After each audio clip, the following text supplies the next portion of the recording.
ಮನೆಯಲ್ಲಿ ಯಾವುದೇ ತರಕಾರಿ ಇಲ್ಲದೆ ಇರುವಾಗ ಊಟದ ಜೊತೆ ಸೈಡ್ ಡಿಶ್ ಆಗಿ ತಿನ್ನೋದಕ್ಕೆ ಕೇವಲ 5 ನಿಮಿಷದಲ್ಲಿ ಕ್ವಿಕ್ ಆಗಿ ರೆಡಿ ಮಾಡ್ಕೊಳ್ಬಹುದಾದಂಥ ತುಂಬಾ ಟೇಸ್ಟಿ ಆಗಿರುವಂಥ ಈರುಳ್ಳಿ ಪಲ್ಯ ಮಾಡುವಂಥ ವಿಧಾನ.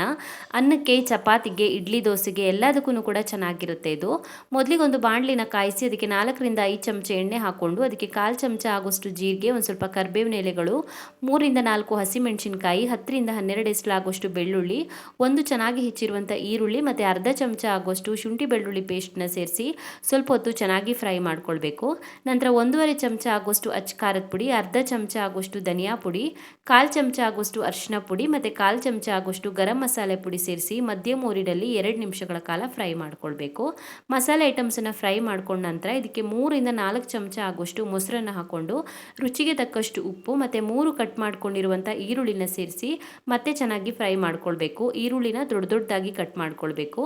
ನಂತರ ಅರ್ಧ ಲೋಟ ಆಗುವಷ್ಟು ನೀರನ್ನು ಸೇರಿಸಿ ಚೆನ್ನಾಗಿ ಮಿಕ್ಸ್ ಮಾಡಿ 10 ನಿಮಿಷ ಚೆನ್ನಾಗಿ ಕುದಿಸ್ಕೊಂಡು ಕೊನೆಯಲ್ಲಿ ಚಿಕ್ಕದಾಗಿ ಹೆಚ್ಚಿಕೊಂಡಿರುವಂಥ ಕೊತ್ತಂಬರಿ ಸೊಪ್ಪನ್ನು ಸೇರಿಸಿ ಮಿಕ್ಸ್ ಮಾಡಿಕೊಂಡ್ರೆ ಊಟ ಜೊತೆ ಸೈಡ್ ಡಿಶ್ ಆಗಿ ತಿನ್ನೋದಕ್ಕೆ ಕ್ವಿಕ್ ಆಗಿ ರೆಡಿ ಮಾಡ್ಕೊಳ್ಬೋದಾದಂಥ ಈರುಳ್ಳಿ ಪಲ್ಯ ರೆಡಿ ಆಗುತ್ತೆ.